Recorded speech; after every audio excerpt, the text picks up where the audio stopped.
में टुनटुनी नाम की भिखारन मंदिर के सामने भीख मांगा करती थी। भगवान के नाम पर कुछ दे दो साहब, आपके बाल बच्चे जीते रहेंगे। इस तरह से टुनटुनी रोज मंदिर के सामने भीख मांगा करती थी। एक दिन जब वो भीख मांग रही थी तब वो देखती है कि एक चिड़िया तेजी से उड़ता हुआ वहाँ पर आता है और बिना कुछ कहे मंदिर में घुस जाता है। अरे इस नीली चिड़ी को क्या हुआ? लगता है इस पर कोई मुसीबत आई है। तभी एक गुंडा कौआ पंजे में चाकू दबाए टुनटुनी के सामने आता है। बेकार जानी, तुमने इधर से किसी नीले पक्षी को भागते हुए देखा है? नहीं, मैंने किसी पक्षी को यहाँ से भागते हुए नहीं देखा। देखो, मेरे पास हीरे का हार है। तुम उस नीले पक्षी के बारे में मुझे बता दोगी तो मैं ये हार तुम्हें दे दूंगा। टुनटुनी कुछ देर सोचती है, फिर बोलती है, नहीं, मैंने किसी पक्षी को भागते हुए नहीं देखा। वो गुंडा कौआ वहाँ से चला जाता है।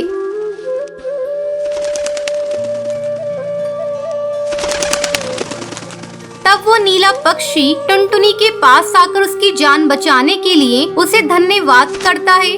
बहन, तुम्हारा बहुत बहुत धन्यवाद। मेरा एक दुश्मन है, उसने मुझे मरवाने के लिए गुंडा भेजा था, लेकिन तुमने लालच ना कर मेरी जान बचा ली। मैं अपनी पत्नी और अपने बच्चों को एक घने जंगल में छुपा कर आया हूँ। अब मैं पुलिस के पास जा रहा हूँ, तब तक तुम ये पता लेकर मेरी पत्नी और बच्चों के पास चली जाओ और जब तक मैं वहाँ पर आता हूँ तब तक तुम उनकी देखभाल करना।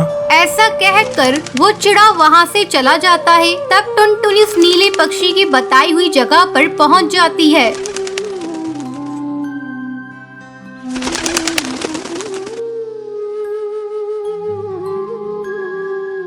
टुनटुनी इस नीले चिड़े की पत्नी से कहती है, मुझे आपकी पति ने यहाँ आपके पास भेजा है। मेरे पति कहाँ हैं और वो किस हाल में हैं? बहन, तुम चिंता मत करो, तुम्हारे पति बिल्कुल ठीक है। वो अपने दुश्मन को पकड़ने के लिए पुलिस के पास गए हैं। जब तक वो नहीं आ जाते तब तक मैं आपकी देखभाल करूंगी। बहन, मैं और मेरे बच्चों ने 2 दिनों से कुछ नहीं खाया। हम लोग यहाँ जंगल में छिपे हैं, यहाँ से बाहर भी नहीं निकल सकते। बहन, मैं अभी खाना लेकर आती हूँ। ऐसा कहकर टुनटुनी खाना लेने के लिए जाने लगती है। तभी वो सोचती है, मैं खाना लेने तो जा रही हूँ, लेकिन मेरे पास पैसे नहीं है। ये बात उस अमीर चिड़िया की पत्नी को समझ आ जाती है। बहन, ये लो पैसे, मेरे पास बहुत पैसा है, तुम इससे खाना लेकर आओ। You are under arrest. You are under arrest.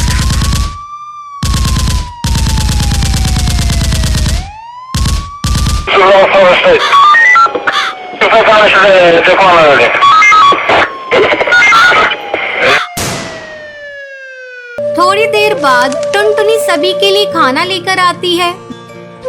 2 दिनों के बाद वो नीला चिड़ा उस जंगल में आता है। चलो, अब तुम सबको डरने की कोई जरूरत नहीं है, वे सभी गुंडे पकड़े गए हैं। बहन, आपका बहुत बहुत शुक्रिया, आपने मेरी मुसीबत में बहुत साथ दिया है। मैं एक बहुत बड़ा बिजनेसमैन हूँ, इसलिए मेरे दुश्मनों ने मुझे मारने की कोशिश की। ठीक है सेठ जी, मैंने भी कई दिनों से भीख नहीं मांगी है, मैं भीख मांगने जा रही हूँ। अरे, आपको भीख मांगने की अब कोई जरूरत नहीं। ये लीजिए रुपयों से भरा बैग। आप अपना कोई व्यापार शुरू कीजिए और खुशी खुशी अपना जीवन बिताइए। और फिर टुनटुनी उन पैसों से अपना बिजनेस शुरू करती है और धीरे धीरे वो भी एक बहुत बड़ी अमीर चिड़िया बन जाती है। इस तरह टुनटुनी भिखारन से करोड़पति बन जाती है।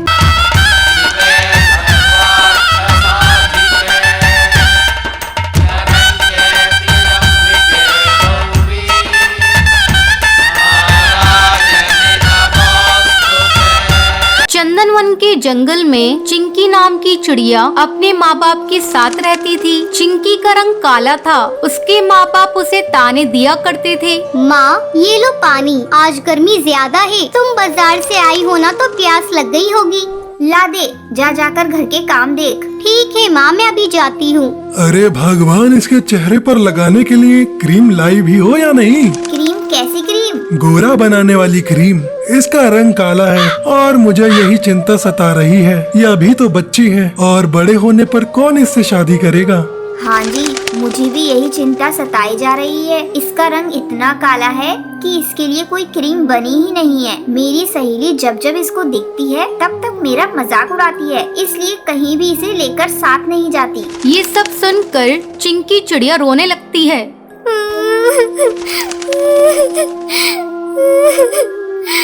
हे भगवान, तूने मुझे इतना काला क्यों बनाया? क्या काले पक्षी पक्षी नहीं होते?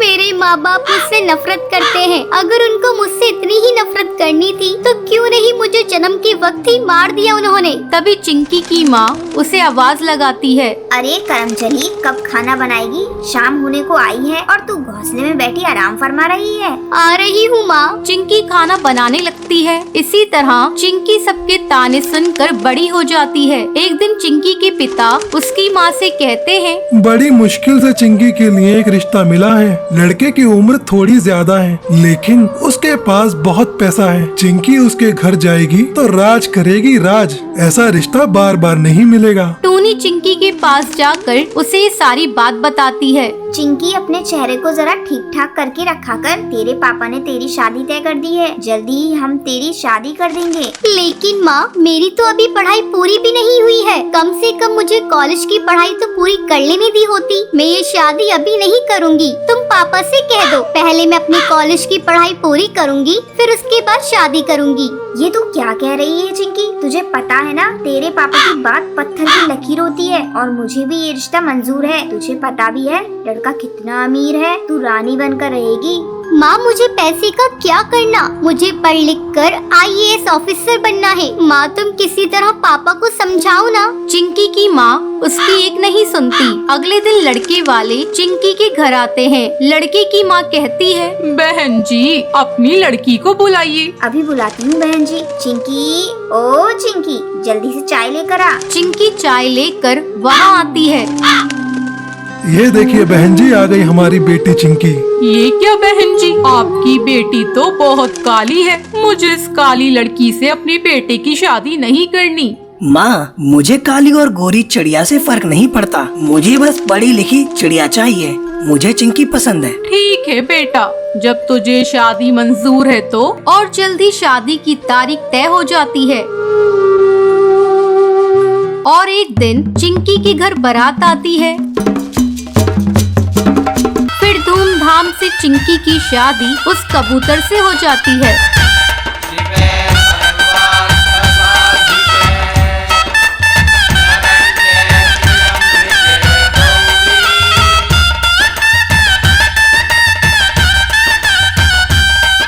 चिंकी अपने ससुराल जाकर खुशी खुशी रहती है।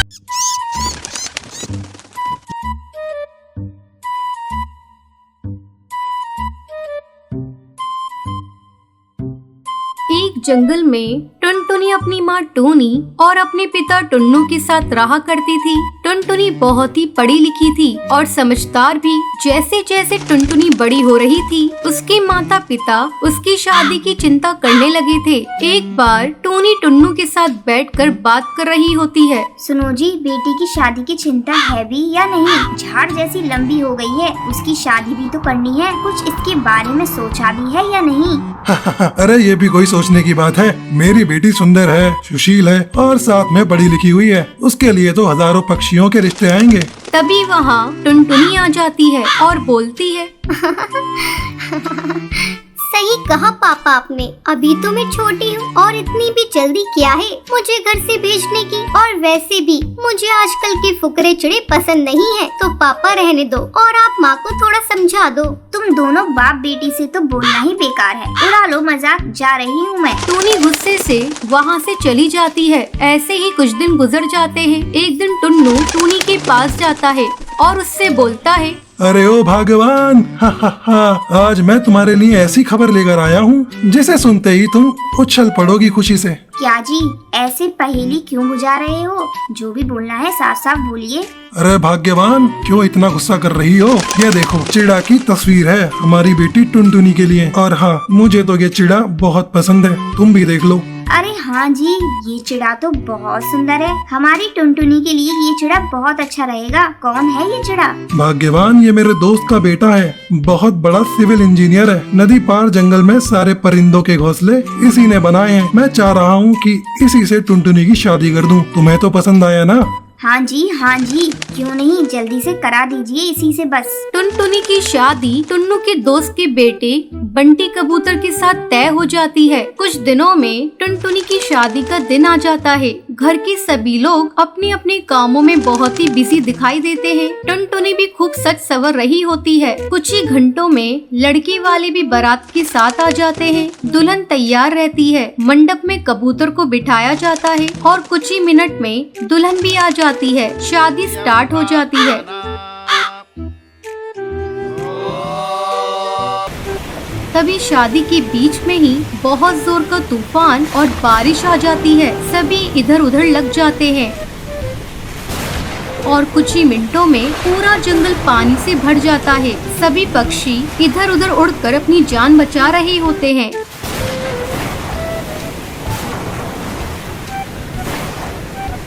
तभी अचानक से बंटी को एक लकड़ी का पटरा बहता हुआ दिखाई देता है। वो जल्दी से टुनटुनी को उस पर बिठा देता है और खुद भी बैठ जाता है। उसके बाद दोनों तैरते तैरते आगे बढ़ जाते हैं।